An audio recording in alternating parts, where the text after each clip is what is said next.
5 umurongo wa 10 tugeze kwa 16 dusome mu izina rya Yesu. Kandi bazabaza isanduku mu giti cyitwa umushita, uburebare bwacyo bw'umurambararo bube mikono 2 n'igice, ubugari bwayo bube mukono 1 n'igice, uburebure bw'igihagararo bube mukono 1 n'igice. Uzayiyagirizeho izahabu nziza imbere n'inyuma, uyigotesha umugono w'izahabu.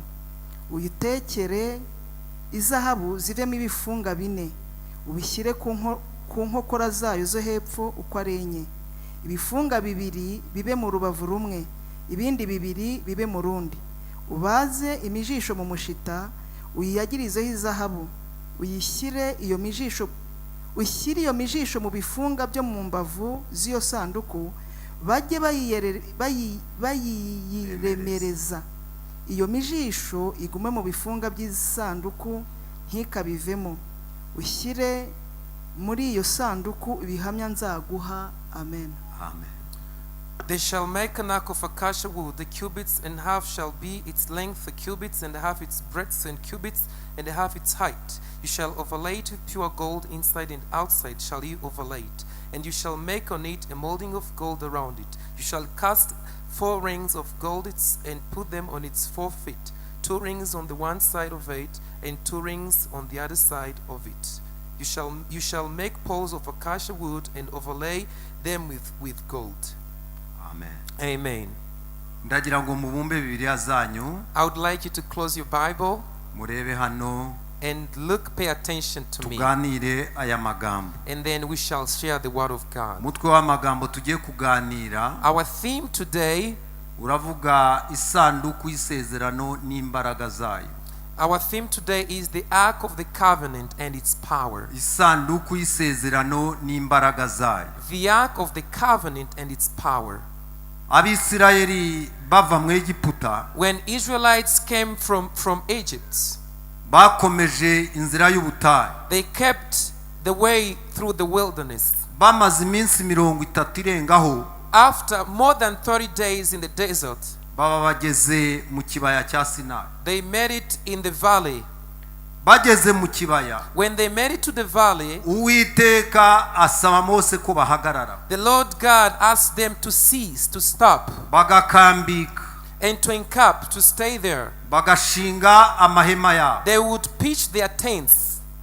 Aho muri icyo kibaya, in that valley, Bibiri tubwira ko bahamaze umwaka n'amezi abiri. The Bible clearly tells us that they were there for a year and 2 months. Minsi ijya kugera kuri 400. Almost 400 days. Buntu yakwibaza ngo kuki bahatinze byagenze bite? Somebody could wonder, why did they overstay there?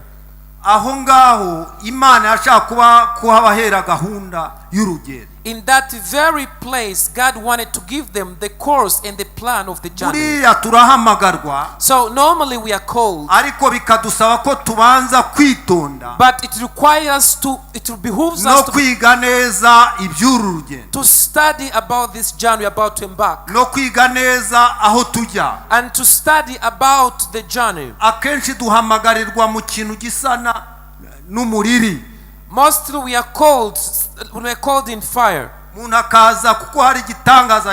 Sometimes people just come because a certain miracle has happened. Sometimes because of a prophecy people come. But truly somebody does not understand the map of the journey. You ought to sit at a certain point and study the journey. Therefore the Lord had to teach them the strategies and the ways of the journey. In that valley of Sinai, 5 important things happened. The first primary thing that happened, that's where Jesus Christ revealed himself.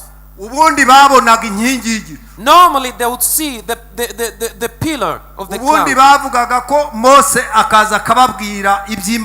Once in a blue moon, Moses would come and speak to them from the Imana Lord. yashatse kubakura mu rujijo God wanted them to understand ngo clearly, bamenye neza ibahamagaye iyo ariyo, for them to know who calls them that is ngo faithful, bamenye neza iyo abakuye mu Egiputa iyo for ariyo, them to understand he who got them out of Egypt, ngo bamenye neza iyo avuganye na Mose iyo ariyo, to be able to understand the mighty God who spoke to Moses, ko itandukanye n'Imana zo muri Egiputa, for he is far different from the gods of Egypt, ko itandukanye n'ibigirwamana babonesha amaso mu myaka 400, for he cannot be compared to the idols that they saw, basobanukirwa yasatuye inyanja iyo ariyo, to understand he who parted the sea, basobanukirwa yishe ingabo za Farawo iyo ariyo. to understand the power who killed the arm Icyo of ngicyo Pharaoh. Imana yaragishaka. That's what God wanted. Ndinginga Imana muri uyu mwaka So I beseech God today Imana ikwihishurire, that God may reveal kwereke himself yaguhamagaye uko imeze, and to show you, kwereke God, imbaraga zayo uko to zimeze. show his power. Yikomera amashyi mwene data. Might hands clap to the Lord. Cyo nicyo cya mbere cyabaye. That's the primary first thing. Imana yabiyeretse umunsi umwe yabwiye Mose God revealed to themselves and ngo spoke to genda Moses. ubabwire biyuhagire Go tell them to take a shower, bamese imyenda yabo. to wash their clothes. Icyo gihe niko byagendaga, kwari ukumesa imyenda no gukaraba no kwiyuhagira umubiri usanzwe, niko byagenda. That what would happen, they would take a shower, wash their clothes. That was Kuwa mbere, Monday, kuwa kabiri, Tuesday, kuwa gatatu bazaze mbiyere, and Wednesday they were supposed to come. Then God would reveal himself bamenye uwo ndiwe. so that they may know who I am. Baramesa nkuko biritubwira, They did laundry as the Bible says. baritunganya. They purify Ku themselves. munsi wa gatatu bazamuka bajya kuri Sinai. Then on the third day they ascended to the mountain Sinai. Uwiteka abwira Mose ati shyiraho urugabano bitonde kuko ntavogerwa, And God told Moses to put the boundary, kuko nawe umunsi uza kundeba mu gihuru because even you, the day you came to see, nagutegetse gukuramo inkweto. the day you came to see in the burning bush, I asked you to remove your Amakuru sandals. dusoma mu gice cya 19 What to read in chapter 19? aratubwira ngo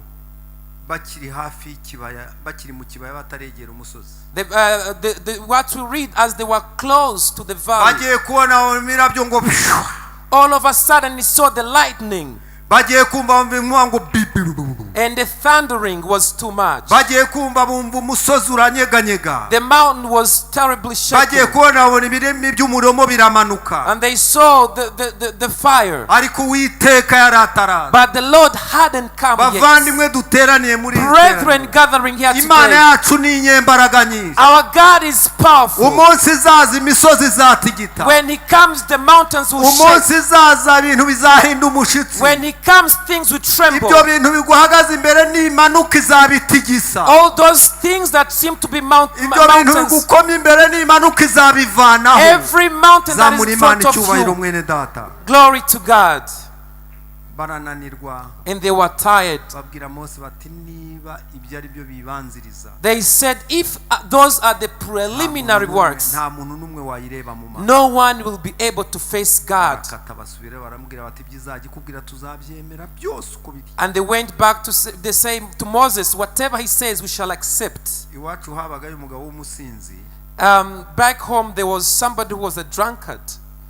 yajyaga aza akatureba tuvuye mu rusengero, He would come and meet us from church. baba ngo icyanyereka iyo Mana mwirirwa muvugana atyaje umuhoro wanjye, So I wish I could meet God with my sharp machete. ngo nyibaze uko yankenesheje. And I can ask him, how come I am poor? avuga ibyo ari byo.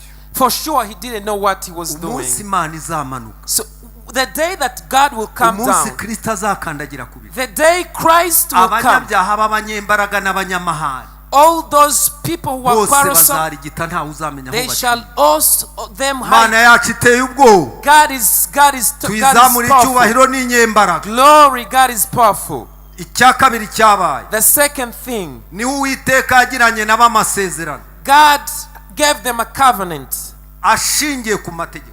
basing on the commandments. Irababwira ngo umva Isirayeli we, He told them, hear, O Israel, ndi Uwiteka Imana yawe, I am the Lord your God. nzabana nawe, I will be with you. nzaba muri wowe, I'll walk through you. nzagendana nawe, I walk with you. nzakurinda amajya n'amazi. I'll protect you throughout the journey. Ariko Yet, ntukagire izindi mana mu Do maso not have other gods in my face. ariko Yet, ntuziremere igishushanyo do not create images. ariko Yet, ntuzasambane do not commit adultery. ariko Nevertheless, ntuzibe do not steal. nutankorera ibyo nanjye nzagukorera ibi ngibi Then if you walk righteously, then I will bless you. igirana nabo amasezerano And then they had covenants. aho mu kibaya cya Sinayi Those were in the valley of mu Sinai. byumweru byashize Pastor Fidel yaratwigishije In the past weeks, Pastor Fidel ministered to ayo us. bita amasezerano conditionnel He spoke to us about conditional promises. amasezerano ariko ajyana n'ingingo ziyashyigikira So promises, but goes. ntabwo ari ugutega amaboko ngo mana uzankorera ibi n'ibi It's not just raising your hand and nayo saying iravuga that, ngo do this and ariko that. rero But he says, ibyo nzabigukorera I shall do. urugo nzarukubakira I'll bless you. abana I'll nzabakurindira bless your children. umugisha wose nzawuguha I'll give you all the blessings. ariko However, ntukagire utyo do not do this. ntuzakore Do not do this.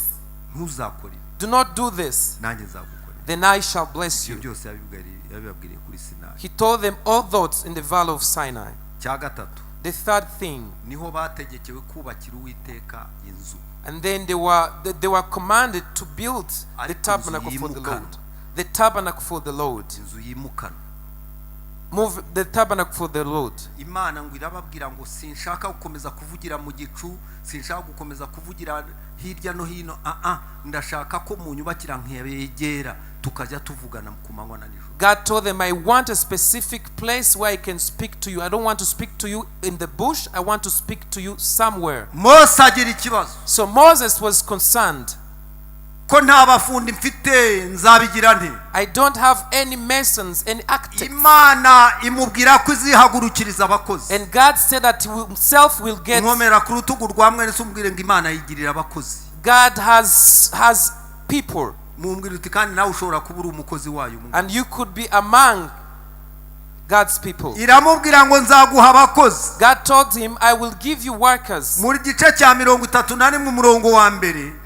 Chapter 31 verse 1 kugeza kwa 11 to 11.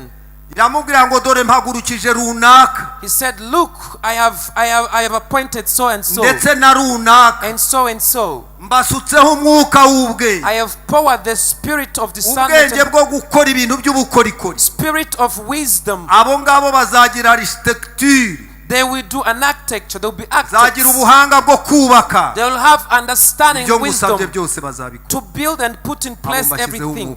And I have poured my spirit. God did it in the valley of Sinai. Niho baherewe gahunda y'imiturire. That's where they were given the plan to live. Kugenda uko babonye bacaha.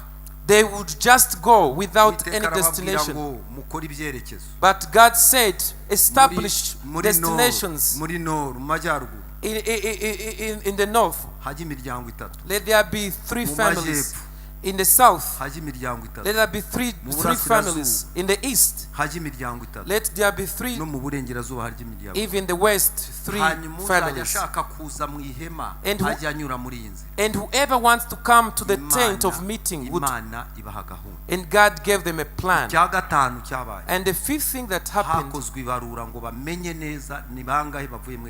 the census was taken to know how many people came from the Egypt. Because the second census was also run. After counting, after running the census, they realized that people had died. Those 5 things happened at the Mountain Sinai. What I'm about to say today, so I'd like the media to help. So the picture that you see, that is the tabernacle. That is the movable tabernacle that the Lord commanded Moses.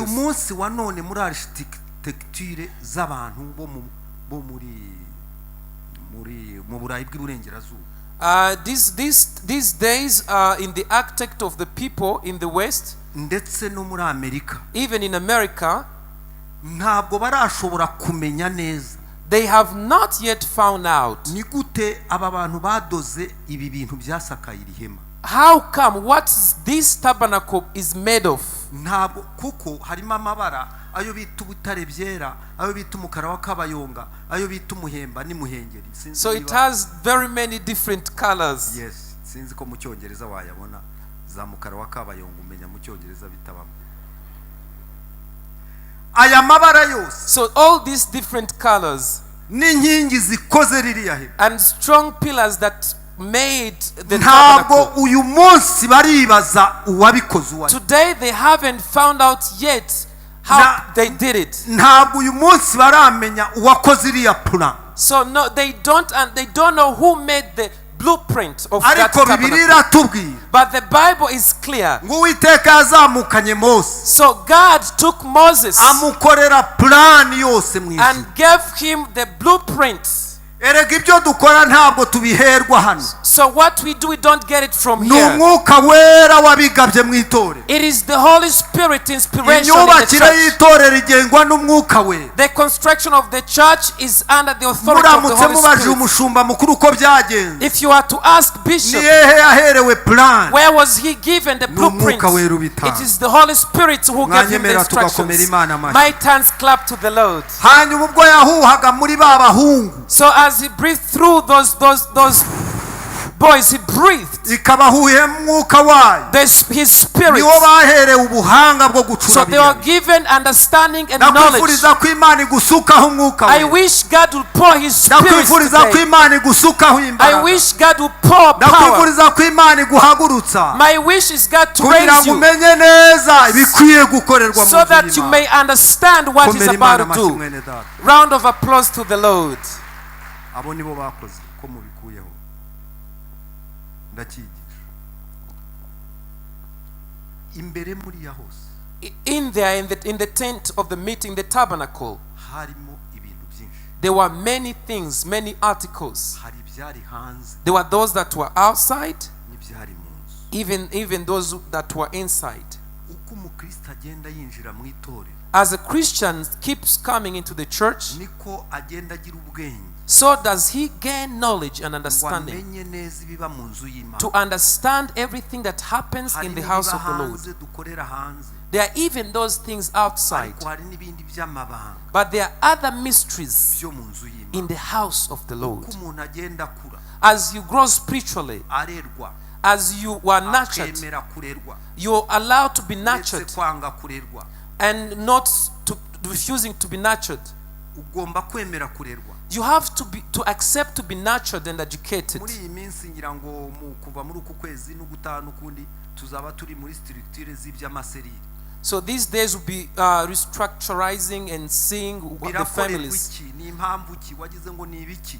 What do we have to do with the families and the Ni cells urwego rwo kurera abantu no kubakuza in order to nurture people and to grow kugira them ngo bagende spiritually, binjira imbere, so that they may keep going forward, bagere mu mabanga, to reach into the bamenye mystery, ibiba mu nzu y'Imana. to know what happens in the house of the Lord.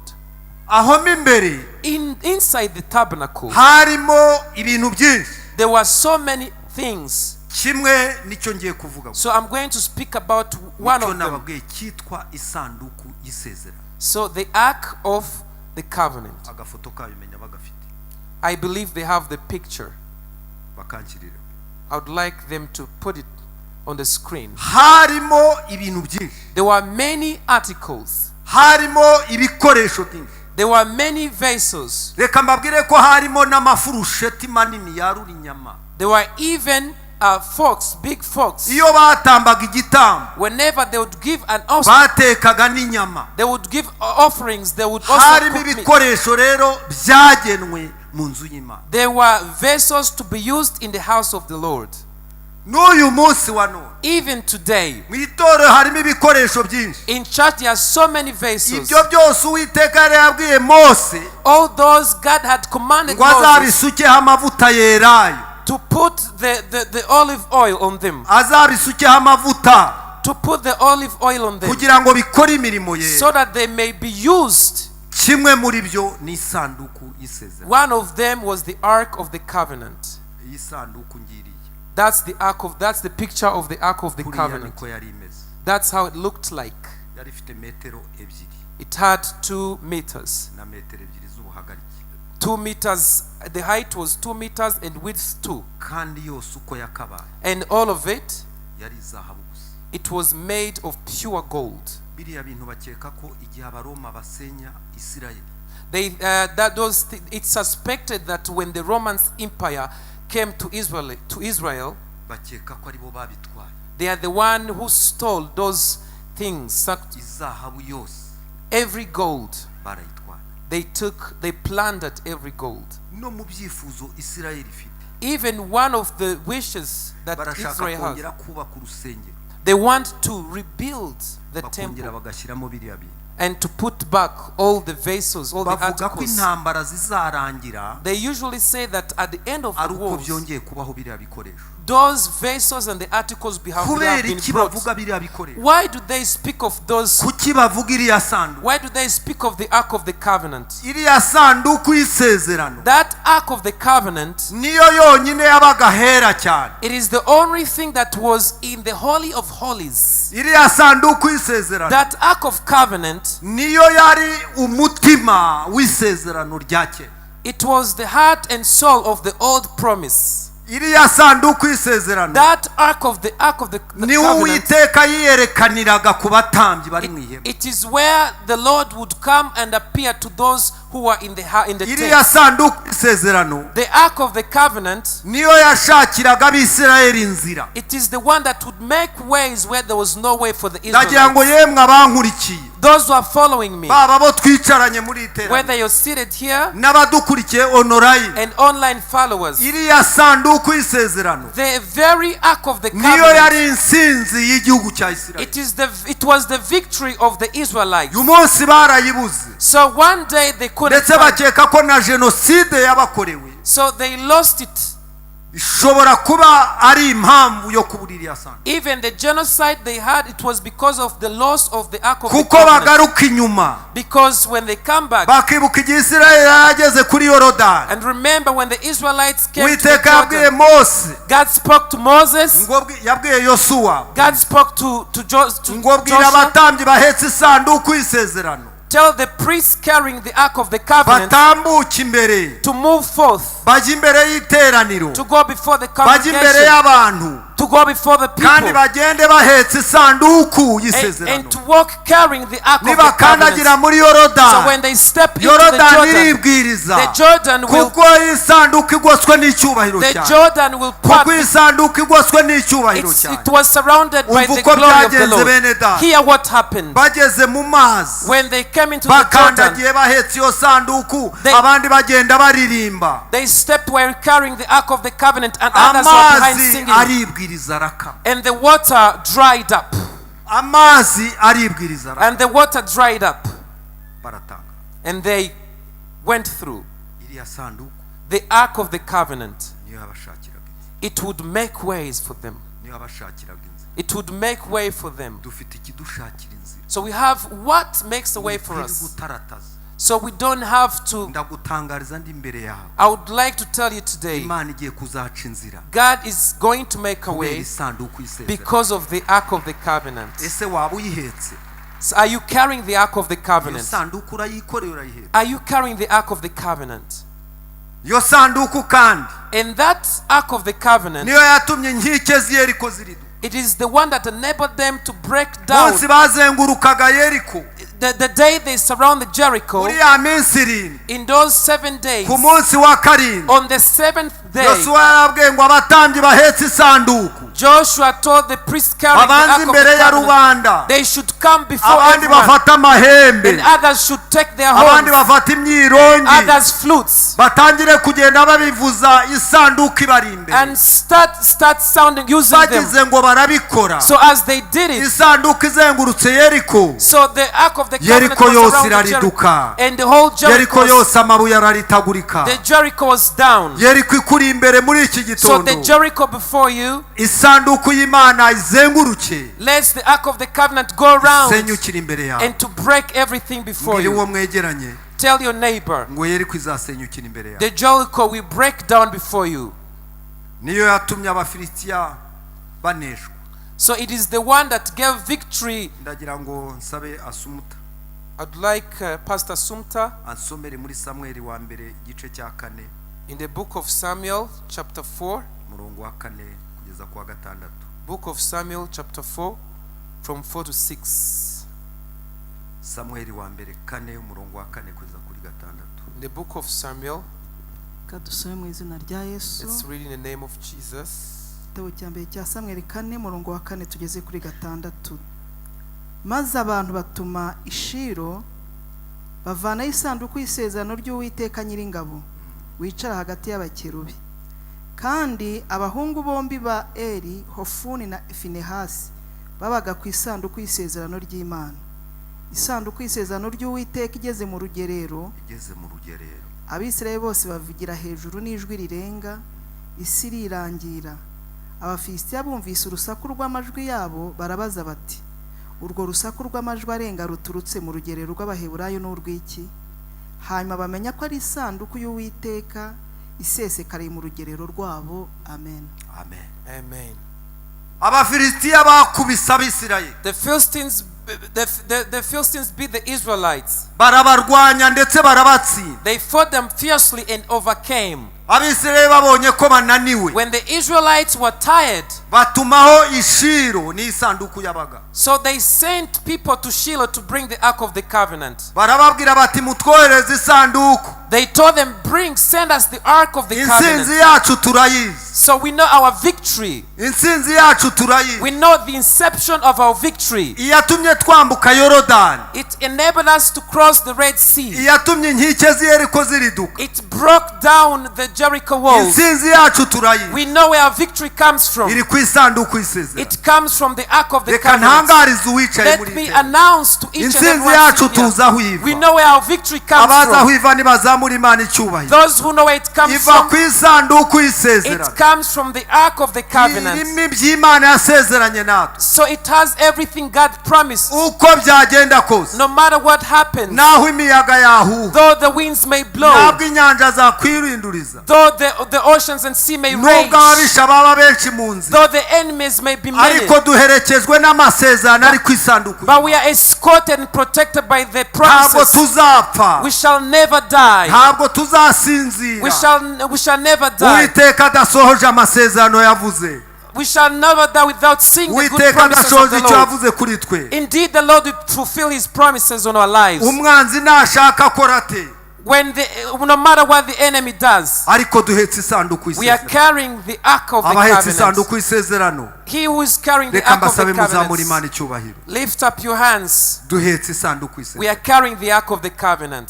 Sanduku barayizana, So they brought the Ark of the Covenant. igeze mu rugerero ku rugamba, So when it came to the battlefield, Abafilisitiya barabimenya bumva Abisirayeli barasakuza, the Philistines got to know because the Israelites barabazanya shouted. bati bigenze bite mu nkambi y'abanzi bacu. They asked each other what has happened here at the battlefield. Barababwira bati urwo rusaku n'urw'isanduku ihageze. The shout that you hear, it is because the Ark of the Covenant has Baravuga come. bati uwashaka yakuramo ake karenge, And he said to each other, we better run. agahunga, So we better flee kuko Uwiteka ageze ku rugamba. because the Lord has Uko niko come. byagenze. And that's truly what Uwiteka happened. yanesheje bitangara The Lord fought for ku them. rugamba rw'Abafilisitiya. The Lord fought for the Israelites. Barapfa bapfa ari benshi abandi barahuka, All the Philistines died, and ariko ngo bimaze akanya gato all the Philistines died, and the remnant fled. Abafilisitiya barayitwara, So a short while, the Barayinyaga. Philistines took it. barayinyaga, They took the Ark of the Covenant. bayijyana Ashidodi,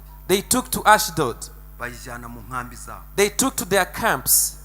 bayigejejeyo, So when it reached, bayishyira mu nzu ya Dagoni. they put it in the house of Dagon. Bareba bati Imana reka tuzibangikanye. They said, let us see. Ashidodi hari ikigirwamana cy'Abafilisitiya Ashdod, there were an idol of Philistines cyitwa Dagoni, called Dagon. ikigirwamana kinini cyane, It was such a huge image bakoze mu mabuye y'agaciro. that was molded in the stones. Baragenda bakingura iyo nzu, So they opened the house. bashyiramo isanduku y'Uwiteka, So they opened the shrine and put the Ark of the Covenant. barakinga, So and then they closed. bagarutse mu gitondo bakinguye. So when they come back the next morning, basanga Dagoni yikubise hasi imbere y'isanduku. upon opening, they found out that Dagon fell Ibigirwamana down. byose rega bizunama. All the idols will Nibyo bow. biguhagurukiye amaherezo Even bizunama. those that are against you, they Nibyo will bow. bikurwanya amaherezo bizunama. They will all bow. Isanduku yuzuye amasezerano y'Imana. The ark of the covenant is full of God's promises, and it's your victory, it's our victory. Receive your victory in the name of Jesus. Nibyo byose ubona biteye ubwoba bizashira. All those terrible things will come to the Iri end. mu isanduku y'isezerano. Your victory is in the Zamura ark. haleluya niba unyumva neza. Raise a victorious Ongera hallelujah. uzamure niba unyumva neza. A victorious hallelujah once more. Barongera barakinga barakegura baragihagarika. Then they closed again. They put the Dagon who had fallen down up.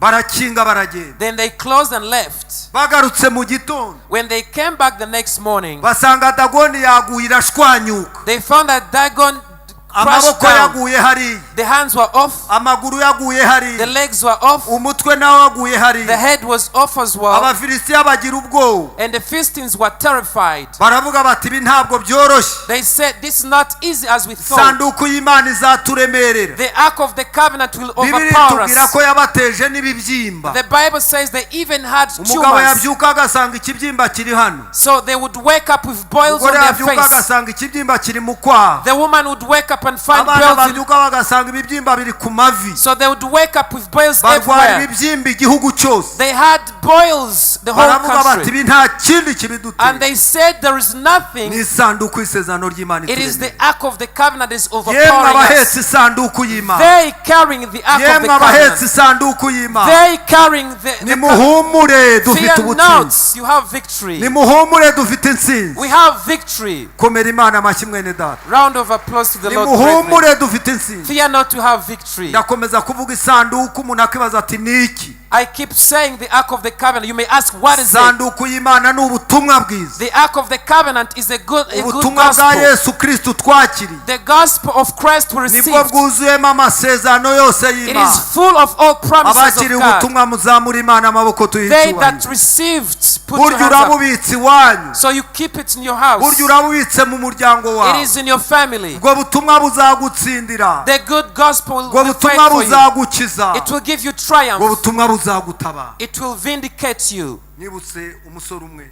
I remember one guy. Umusore yarakijijwe. He was saved. Yakira ubutumwa bwiza. He received the good news Abujyana mu muryango wabo. and he took it to his family. Arababwira. And he told them the good news he Benshi received. muri bo barakizwa. Most of them got saved. Umunsi umwe afiyansa yari afite fiyanse. So he had a fiance. Bafiyansanyije atarakizwaho. So before he got saved, he had a fiance. Umukobwa rero nawe yanga gukizwa aragenda aramubwiriza ariko aranga. So the guy tried to minister to the lady as much as he could, but the lady could not agree. Umunsi umwe rambwe ati ibi bintu niba wumva udashoboye gukizwa ngo ugendere mu nzira nanyuzemo. And the guy said, if you don't agree with my salvation, Iby'ubukwe twabiparika umwe agashaka ukwe n'undi agashaka. so I think we cannot keep going. We have to stop our wedding plans. Kobwa arabimwemera ariko abimwemerera afite n'uburakari n'umujinya. But the woman accepted reluctantly with anger. Ariko ntiyabimubwira musekera nyine bya ambwira ati nta kibazo uzishakire murokore nanjye nzishakira uwo duhanye. Oh, he said, the woman said, okay, it's fine. You can go your ways. We can separate. Baratandukana. So they separated. Ariko umusore akomeza kwiyumvamo ko yazamusura akamubwiriza niyo baba batakibanye. But the guy decided to visit the former fiance, even if they are not going to live together. Munsi umwe atekereza kujya. So one day he decided to go. Yumva ijwi rimubwiye. He heard the voice telling him, ngo ni byiza ko mubwira ubutumwa gakiza. it is good to minister to Ariko her. mbere yuko ujyayo. But before you go, uzabanza unyegeye. first consult me Tuvugane. so that we may speak. Nganire nawe. I may speak to you. Munsi yateguye. So the day he planned to go, ajya imbere y'Imana. he went before God Akora amasengesho. and then he prayed. Yumva nta kimana ivuganye nawe kindi ahubwo yumva ko agize umutima wo kujyayo nyine kumureba. So he simply prayed and then took decision to move on with the Bari plans. baziranye umunsi wazagira. So they agreed the day they would meet. mukobwa umunsi wo kujyayo akora plan yo kumuroga. So the day they were supposed to meet, the woman schemed to poison the guy. gikomeye naracyumvise mpinda umushitsi She did something terrible. When I heard it, I was terrified as well. yamutekeye amagi y'imbumbe. She cooked eggs. igi ari muhe afata urushinge ariteramo uburozi. And then she got the syringe and put the poison in the egg. musore agerayo. So when the guy came, ariko ngo yari afite gahunda yo kujya ajyana Bibiliya aho yajyaga hose. but wherever he would go, he would carry his insinzi yacu Bible. iri mu isanduku y'isezerano. Our victory is hidden in kunesha the kwawe ark. kuri mu nsinzi. It's in the ark of the covenant. kunesha kwawe kuri mu isezerano. Your victory is hidden in the promises of God. agenda nk'umusore wa Kristo. So he carried his Bible. udaceceka w'umuhamya. See, he was uhamya ubutumwa bwiza nk'uko yabuhawe. boldly testifying, speaking the good na news. Bibiliya ye aragenda. Carrying his Bible, he went. ajyayo. He went. ndaramwakira aseka nezerewe. erega nubwo twatandukanye ariko ndacyagukunda ibintu nk'ibyo by'amayeri. The former fiance welcomed her smiling. She was so cunning. amuha ikaze aramuhobera neza. She welcomed her and gave him a warm welcome. aricara baraganira ajya kumuzanira icyo kumuzima. They sat and talked, and it was time for the lady to welcome. I gave soda, azana na yamagi. and she even brought the eggs. yagiye aroze. The egg that was poisoned, ayishyira imbere ye. and she put it in front of her. umusore ararifata. The guy took it, ijwi riramubwira ngo aba ari ry'umuha maze abanza arumeho nawe uryeho. and the voice spoke to her and said, give her to taste first. ararikora kwa kundi araritona amaze kuritona amubwira ati njye ndacyagukunda n'ikimenyimenya cy'uko ngukunda akira dusangire. The guy took the egg and peeled it and gave it over to the former fiance. I still love you. Please umukobwa eat ntacyo fast. agomba gukora rero. So the lady did not have to do any other yafashwe thing. n'ubwoba ahinda umushitsi. She started trembling and was yibaza afraid. impamvu n'uburyo ki umuntu abimenye. She asked, how did this guy get erega to hari know? isanduku ica inzira aho tunyura. There is an ark of the covenant that makes way. ndakwingingira gutwara isanduku y'ubutumwa bwiza. I urge you to carry the ubutumwa ark of the covenant. buzakurengera imbere The y'abakugambaniye. gospel will speak for ubutumwa you. buzagucira inzira aho The bagucirira gospel will ibicu. make way for you. aho hose uzahanyura n'amaboko yawe wemye. Everywhere you will stand uwiteka tall. azarinda ubugingo The bwawe. Lord will protect you. uwiteka azakurinda amajyana The Lord will protect you. umukobwa ngo yikubita hasi atangira kurira. The lady fell down and started Aramubwira ati, crying mbabarira rwose. and said, I'm sorry. imana usenga irakomeye. The God you pray is powerful. nari namaze kugambira kukugirira nabi. I decided to take your life, nari namaze gutegura iryo gi ngo aba ari ryo rikwiriye. and I had planned to kill you after eating this egg. aramubwira tuzantware mu rusengero nature. And she said, please take me to church nanjye nkizwe mere nk'abantu. so that I may be saved as well. umukobwa arakizwa. The lady got saved, umuhungu arakira. and the man was protected. dufite isanduku inesha abanzi bacu. We have the ark of the covenant to overcome our dufite enemies. isanduku iducira inzira. We have the ark of the covenant to make ways for us. twara ubutumwa neza. Carry the gospel, kuko ubutumwa burimo imbaraga. because the gospel has Pawulo power. yaravuze ngo ubutumwa bwiza ntibunkoze isoni. Apostle Paul said, I'm not ashamed of the gospel of Jesus, kuko harimo imbaraga y'Imana for there is the power of God ihesha uwizera wese gukizwa. that gives salvation to everyone who believes. isanduku yatumye abisirayeli bambuka. The ark of the covenant helped Israelites to isanduku cross. yatumye abisirayeli batsinda inkike ziri. It made it possible for the Jericho walls to break down. uyu munsi ntabwo ikiri iriya mureba. Today it's not that one we are speaking ahubwo about, amasezerano yose but all the promises Imana yagiranye natwe that he had with us, yashyize mu butumwa bwiza. they are kept here in the Bible. abahetsi bahetse ubutumwa bwiza If you're carrying the gospel, murajye mwiyeza. purify, sanctify yourself. ubutumwa bwiza buzadukiza. The gospel will heal you. makuba yacu ni menshi. So yes, we are in trouble. We niko may have. byanditswe muri zaburi. It's written in the book of ngo Psalms. amakuba n'ibyago by'umukiranutsi ni byinshi. The troubles of the righteous might be ariko many, uwiteka Imana nyiringabo but the Lord Almighty, azajya amukiza muri He byose. will save you from all. mbwira uwo mwegera uti Imana izagukiza muri byose. Tell your neighbor, God will save you mumbwire ngo from all Imana troubles. izagutabara muri byose. God will rescue from all troubles. ibikurwanya birahari. Yes, there are many fighting you. ibiguhiga birahari. Yes, there are many hunting your life. ibigutera ubwoba birahari. Yes, there are many ariko tormenting you. dufite intsinzi. But to have victory, dufite isanduku y'isezerano. we have the ark of the dufite covenant. isanduku We have the y'ibihamya. ark of the covenant. izatwambutsa aho It tutakwambuka. will help us cross. izatunyuza aho It will tutakanyuze. make it possible. izadutsindira aho tutagatsinze. It will give us victory. izadukiza indwara It will tutagakize. heal us many diseases. izadutabara aho tutagatabawe. It will help us. uwiteka ari kumwe natwe. The Lord is with us. imana ibahe umugisha mu izina God rya bless Yesu. you in the name of Jesus. ndagira ngo dusenge I would imana. like us to pray. ndashaka ko dusenga imana. I want us to pray. iyi sanduku yabagamo ibintu bitatu. So there were three things, articles in the ark of the nibyo ngiye covenant. kurangiriza. I'm going to say them. habagamo urwabya. There was a vessel. ya urwabya ubwo murarwumva. There was a vessel. urwo rwabya rwabagamo manu. That particular vessel contained manna. rwari rurimo manu. It had manna. igihe batoraguraga manu uwiteka amaze kuyimanura. So whenever they would pick the manna, ariko bene mutekereza mute uko hamanukaga buri gitondo ngo toni 20 ibihumbi 22 mutekereze na 22,000 tons of manna would come down. biriya ni ibigeranyo bakoze. Those are simply the comparisons. urwabya rwari rumeze kuri. So that was the vessel. imana yabwiye ngo mutoragure manu. God, they told them to gather the manna muyishyire mu rwabya. and to put it in that particular vessel. nimugera i Kanani. And when you come to mukaba Canaan, mwarabyaye abana.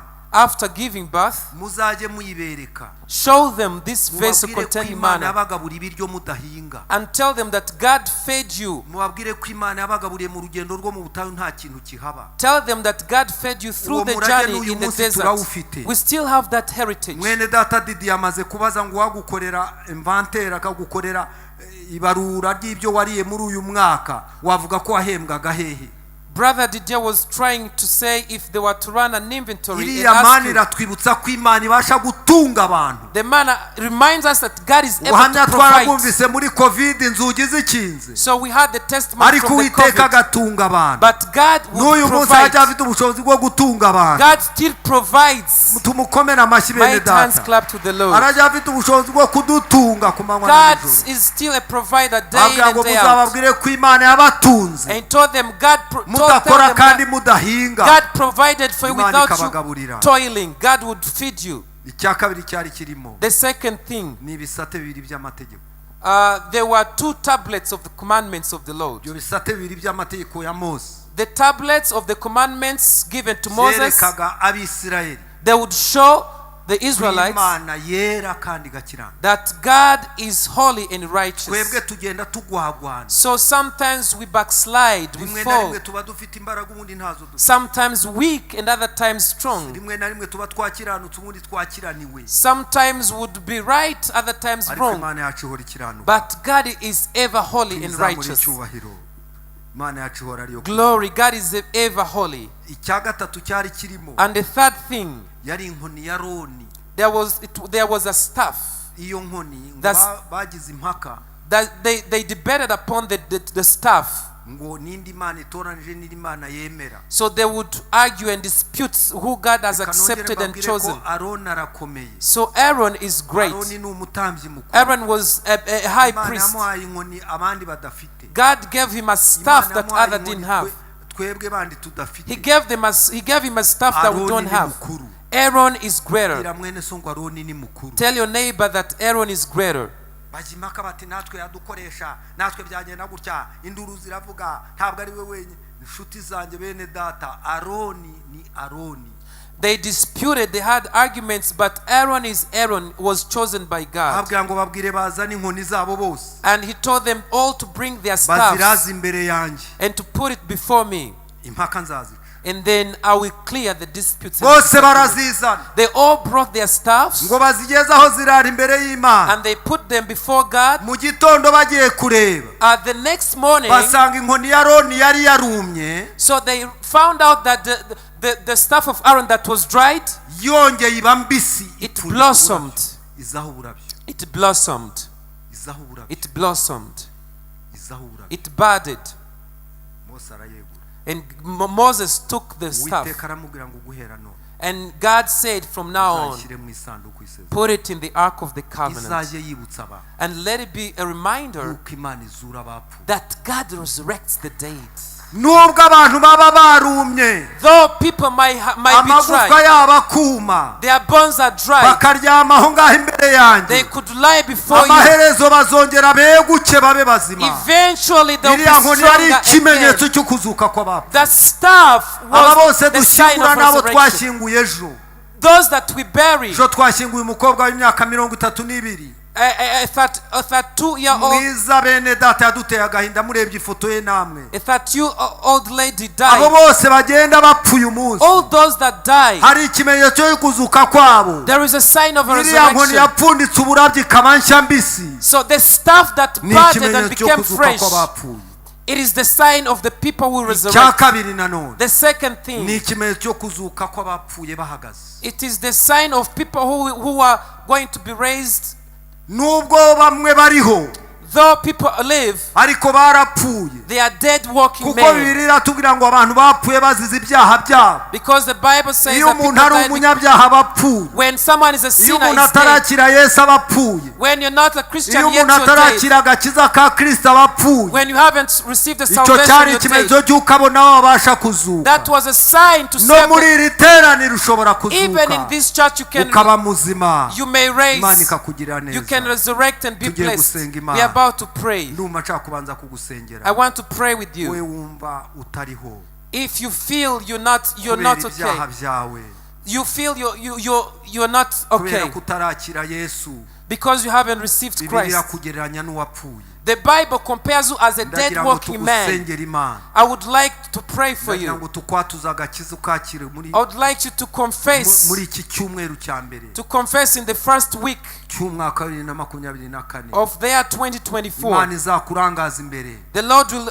usher you, will guide ikuyobore you, muri uru rugendo to guide you through the journey. waba uhari ukazamura ikiganza cyawe If you're there, please lift up your hand. waba uhari ushaka kwakira Yesu kugira ngo uzuke ukire ube muzima If you want to receive Christ and resurrect again, put up your hand. haguruka rwose Please haguruka kindly stand up on your Imana feet. igume tumukomere Imana amashyi tumwakira Might hands clap to the Lord. niba hari n'undi nawe If there is any other, nawe haguruka stand up. I can see you stand.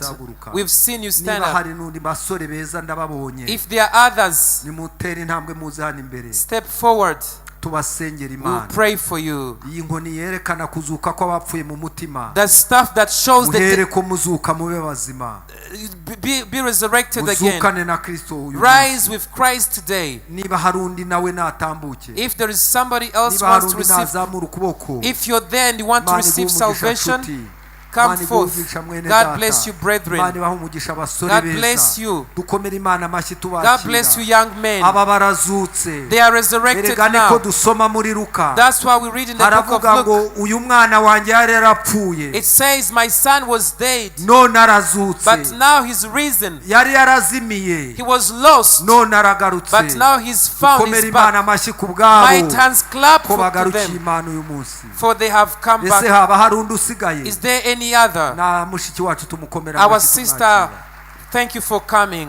haba hari undi If you're there, please, natambuke rwose please come uyu ni forth. umwanya mwiza This is a wo precious kwakira moment Yesu nk'umwami to welcome, to receive n'umukiza Christ wawe. as Lord and n'umukiza wawe to receive Jesus. tambuka rwose Imana iguhe umugisha Please come forth. May God urakoze bless cyane you. kuza Thank you haba for hakiri coming. undi If you're still erega there, turacyagutegereje we are still waiting for uyu ni you. wo mwanya mwiza This is the precious erega uyu moment. ni wo mwanya w'icyubahiro It is honorable moment. komera Imana amashyi tutayisondetse Mighty hands clap, mighty Ubu no hands mu clap. ijuru. Even in the heaven, no mu ijuru even in the heaven, barimo baravuza impundu there is shout of ku bw'aba joy bantu bazutse for these people who are iki ni risen. ikimenyetso cyo kuzuka kw'abapfuye This is a sign of the resurrection abapfuye of mu the dead. mutima bahagaze The dead walking umwami men. akongera akabazura God is rising them akabaha ubugingo and bushya is giving them new Imana life. ibahe umugisha. God bless you. ndagira ngo muzamure I would ibiganza like you to raise your ngiye hand. kubatuza amagambo You're going to confess these words muyasubiremo neza and you repeat them mudafite isoni without any mudafite shame, n'ubwoba without any mushimire fear. Imana cyane ko muzutse Thank God for your resurrection resurrected. mwagendaga mupfuye imbere y'Imana, So you seem dead ariko uhereye walking none men, mubaye but bazima from now on you're risen mu buryo bw'umwuka. in the spirit. Umwami abahinduye bazima. God has made you well. Imana ibahe umugisha. God bless Muvuge you. ngo Mwami Imana, Say, good Lord. Mwami Imana, reka wenda mvuge ngo Mwami Imana, duhagaze imbere yawe, dutsinzwe n'urubanza mu mutima, tuje kwakira agakiza, tuje kwakira agakiza, tuje kwihana ibyaha byacu, ibyo twagucumuyeho byose ubitubabarire. Amaraso ya Kristo adutunganye, turakwakiriye, ube umwami n'umukiza mu bugingo bwacu, kandi amazina yacu uyandike mu gitabo cy'ubugingo, mu izina rya Yesu, amen. Kambasengere. Urakoze Uwiteka Nyiringabo, turagushimiye muri kano kanya. Abani bene data baje kukwakira, baciye bugufi imbere y'amaso yawe, bamaze kwatuza akanwa kabo ko bakwemeye bakwakiriye, bababarira ibyaha bakoze, beze rwose batunganye, bagirire neza. Kuboko kwiza kw'Imana kube kuri bo, kandi imbabazi zawe zibe kuri bo. Amazina yabo yandike mu gitabo cy'ubugingo, kandi uhereye none bakomeze inzira yo kwizera kugeza igihe uzazira. Urakoze Mana, turagushimiye, tugukomeye amashyi mu izina rya Yesu, amen. Munyure hano, nimunyemerere duhaguruke. Allow me to stand. Let's stand. Twinginge umushumba mukuru So we do request Bishop aze adusengera Imana, to come and pray for us, kugira ngo duheke isanduku. so that we may keep carrying the ark of the Mbwira mwene so ngo covenant, kugira ngo ubashe guheka isanduku, so that we may keep, please carry the ark of the covenant, zatumukira ukarokoka ibyago that byose. we enable you to heal. Imana iduhe imbaraga zo kuyeka. May God give us strength to carry the Izina ark of rya the Yesu. covenant in the name Amen. of Jesus. Amen. Amashyi menshi ku Mana cyane. Might hands clap to the Lord. Haleluya. Hallelujah. Isanduku y'isezerano. The ark of the covenant. Mbariza mugenzi wangu yabihari. Ask your neighbor, is it there? Is the ark of the covenant there? Ijambo ry'Imana ni rigari cyane. The word of God is vast.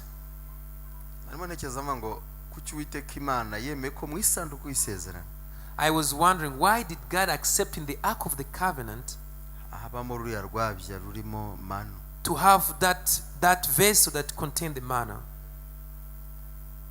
kandi kugira ngo icyo kintu Imana yakoze kizahora kiri urwibutso imbere y'abantu bose, And for that thing to be symbolic among the men bazabubaha Imana who will receive God, kandi bafite icyo barebaho bakamenya ko Imana yabikomeye. so that people may remember and reverence the name of the Lord.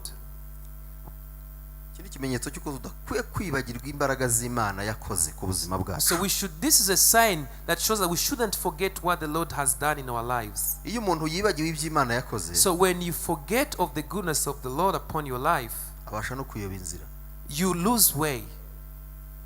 N'Imana yayibagirwa agakorera izindi mana, So you can even forget God and serve idols. agakora ibyo ashaka binyuranye n'ubushake bw'Imana. And then you be liable to do anything that doesn't honor God. Cyane ko burya umutima w'umuntu urusha ibintu byose gushukana. Because the heart of a man is deceitful above any other thing.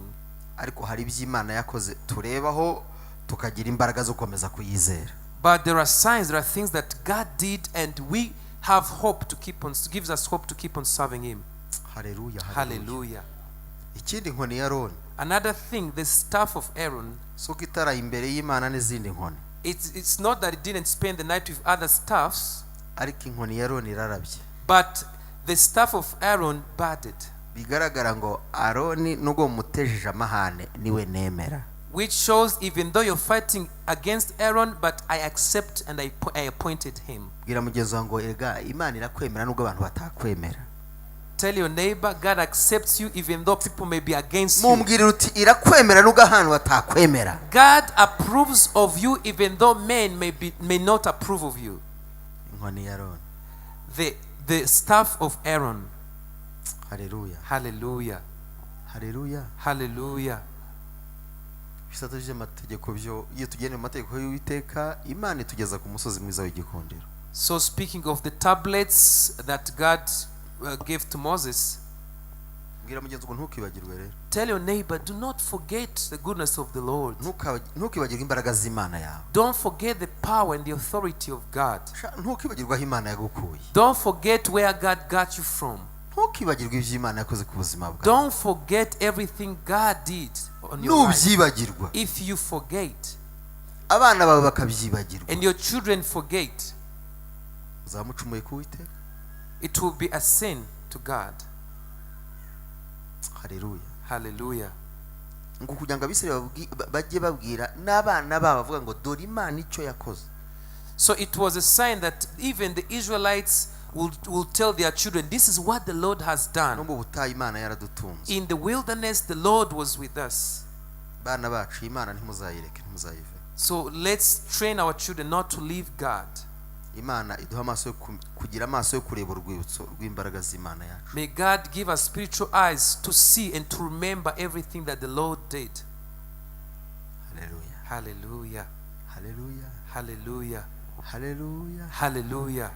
Tugiye gusenga. So we're about to pray. Ubwira umutima wawe. Tell your heart. Ubaze ngo ni amahoro. Ask, is it peace with me? Ubaze uti ni amahoro. Is it peace? Ni amahoro. Is it peace? Are you peaceful? Mutima wanjye. My heart. Winshuka. Don't deceive me. Wimbeshya. Don't lie me. Amaso yanjye. My eyes arareba ku Imana yankoreye. focus on what God did in my life. Niyo mpamvu. Which is the reason nkomeje kuyiringira. I keep trusting Him. Praise the Lord. Rambura amaboko yawe. Lift up your hands. Dusengera umutima wawe utuze.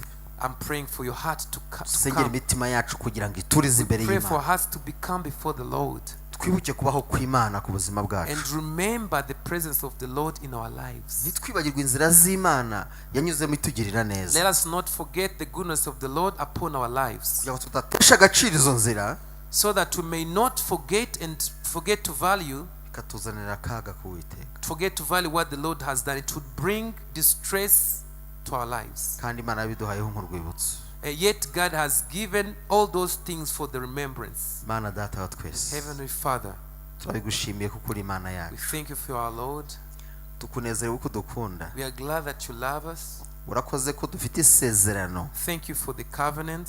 Duhetse isanduku y'isezerano. We are carrying the ark of the covenant. Tugendana nayo. We walk with it. No mu rugerero rw'ababisha bacu. Even at the battlefield, sanduku y'isezerano. the ark of the covenant, igiturangiriza urwo rugamba. it fights, it gives us victory. Mu nzira zifunze. In closed ways, ujye dushyiriraho inzira. you always make a way. Kubw'isanduku y'isezerano. For the sake of the ark of the covenant, senze saba kugira ngo twese muri iri teraniro. I pray for each and every one. Hongere habeho kwisezerano, isanduku y'isezerano iboneka kuri buri muntu. Let the ark of the covenant again come back. Kuko kwibuka imbaraga zisumba byose. For remembering the power of the Almighty. No guca bugufi imbere yawe. And to humble before you. No kugendera munsi y'ukuboko kwayo kwiza. And to walk under His authority. Dukora iby'ubushake bw'Imana. Doing His will. Tutiyobora. Not leading ourselves. Tutishyize hejuru. Not lifting, exalting ourselves. Not exalting ourselves. Uri Imana yacu. You are our God. Wongera wibuke buri muntu. Remember each and every one. Wibuke icyo wamuvuzeho. Remember your promises upon their lives. Wibuke isezerano kuri we. Your promises upon their lives. Maze umukiza akaga n'amakuba. And deliver them from all distress. Imitima yacu. Our hearts. Imitima yacu. Our hearts. Yongera ituze. Let it become. Kandi turize imbere yawe. And to become before you. Kugira ngo yibuke. So that they may remember. Tumara kwibuka. After remembering, tugaruke imbere yawe. We come back before you. Ducishijwe bugufi. Humbled. Kugira ngo nibyari byumye byongere bigarurirwe ubuzima. So that even they that were dry will be revived. Ibitari bifite ubuzima byongere bigarurirwe ubuzima. What did not have life will have life. Bwabo bwo mu mwuka cyangwa mu mubiri. Whether spiritually or physically. Urakoze kuri Imana yacu. Thank you for your God. Twakiriye ubuzima. We receive life. Twakiriye isanduku y'isezerano. We receive the ark of the covenant. Dusubiye mu nzira. So we are back again. Tugiye turi ubwoko bukomeye. So we are now a great nation. Kandi tugabye imbere nk'Imana yacu. And you're leading us as our God. Ugiye kuturwanya intambara. You're going to fight for us. Tugukomeye amashyi tugukomeye. We clap for you as a token of appreciation. Mu izina rya Kristo umwami wacu. In Jesus' mighty name. Amen. Amen. God bless you. Tugeze mu mwanya w'amatangazo. Ubundi mushumba mutarajya kwicara kugira ngo dusoreze agira ngo dutange amatangazo twihuse. Ubuyobozi bw'itorero baramenyesha abakristo bose ko hano haba nibature buri munsi kuva kwa mbere kugeza kwa gatandatu guhera saa 11 za mu gitondo. Ubuyobozi bw'itorero baramenyesha abakristo bose ko tugira amateraniro abiri ku cyumweru. Iteraniro rya mbere ritangira saa 9:30, irya kabiri gatangira saa 5. Ariko urabizi ko amasaha yo mu kwezi kwa mbere yihuta, nyamuneka mujye muzinduka, abenshi bari kwagera mu masaha 3. Mujye muzinduka saa 9:30 dutangire kugira ngo twahirize amasaha. Ubuyobozi kandi bw'itorero baramenyesha abakristo bose ko kuwa kabiri nimugoroba tugira iteraniro ry'inyigisho guhera saa 11. Ubuyobozi bw'itorero baramenyesha abakristo bose ko tugira amasengesho kwirirwamo ku munsi wo kwa gatatu. Itangazo rya nyuma, ubuyobozi bw'itorero baramenyesha abakristo bose ko bwatangije ishami ryo gusemura. Burasaba rero abafite izo mpano bose n'abafite umuhamagaro kwegera ubuyobozi kugira ngo nabo batanga umusanzu wabo. Murakoze. Munyemere twakira umushumba dusoreze. Karibu. Reka dushimire na Diacre Didier, Imana imuhumugisha cyane, imbaraga n'amavuta, ndetse hamwe n'abadushyiriye mu rundi rurimi Jado ndetse na Gilbert. Imana ibaha cyane. Haleluya, haleluya. Yesu nashimwe cyane. Umwaka mushya muhire, umwaka mushya muhire. Ariko abumva uyu mwaka uzagenda neza nibavuge ngo amena cyane. Navuze ngo uko ubitekereza niko bizaba. Erega Zaburi ya 42:6 ngo nijye wabwiye nti muri Imana, muri abana bisumba byose, turutumana duto. Muvuge ngo natwe turarema, kandi ubwo dukorana nayo turavuga igakora, yavuga tugakora. Humura rero, uko ubyiringiye niko bizamera mu izina rya Yesu. Kandi ubwo uhetse isanduku y'isezerano, Imana izagushyiriraho inzira. Amashyi menshi ku Mana yacu. Maze rero twabateguriye ibihe byiza byo gusenga tugitangira umwaka. Haleluya, haleluya. Murabishaka? Haleluya.